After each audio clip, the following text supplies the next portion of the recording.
Good evening, Livio. Regano with tonight's weather. North Queensland didn't get the full onslaught of this afternoon storms compared to our mates down south.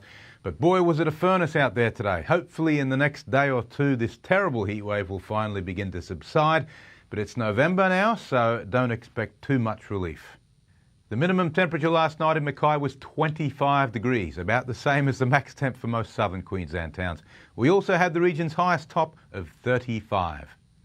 On the satellite loop, a lot's happened today and it's almost over. A very active low-pressure complex in the Southern Ocean is producing this huge cloud band. It's actually a double-barrelled system.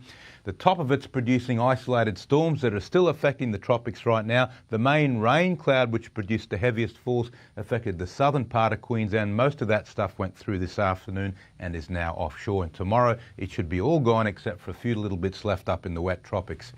For today's chart, on the surface you see that big low pressure complex. It's south of Tasmania. It's supported by an even bigger upper low. That's the main rain bearing feature. There's a cold front extending from it and a trough extending from that, and that's now over eastern Queensland, and it's to the east of that system that we're getting all the uplift and all the rain.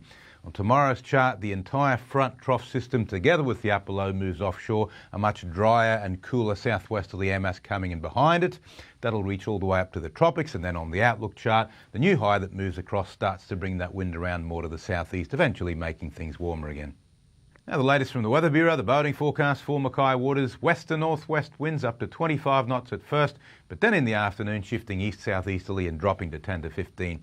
Thursday, 15 to 20 knots of east-southeasterly up to 25 knots on Friday.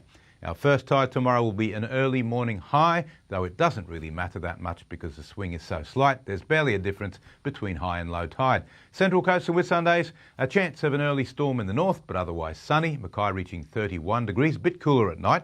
32 for Bowen, Proserpine 33. Central Highlands and Coalfields, dry and clear with Emerald, a range of 15 to 26 degrees. Claremont 27, Moranbah 29, a lot more comfortable. Looking ahead for Mackay, Thursday onwards we'll see an end to the heat wave, but still very warm. Some days will be sunny, others cloudy, and we may even see the odd fleeting shower if we're lucky. That's all for tonight, folks. Pleasure to have your company as always, and thanks for watching 7 Local Weather. I'll be back tomorrow with more on the latest. Hope you can join me then. Now it's back to the team. You're wonderful, Liv. Good on you, mate. Thank you very much. Hope you enjoyed your Melbourne Cup, folks. We'll see you tomorrow night. Anything you'd like to watch again, 7plus app or our page, 7news.com.au. Catch you tomorrow. Good night.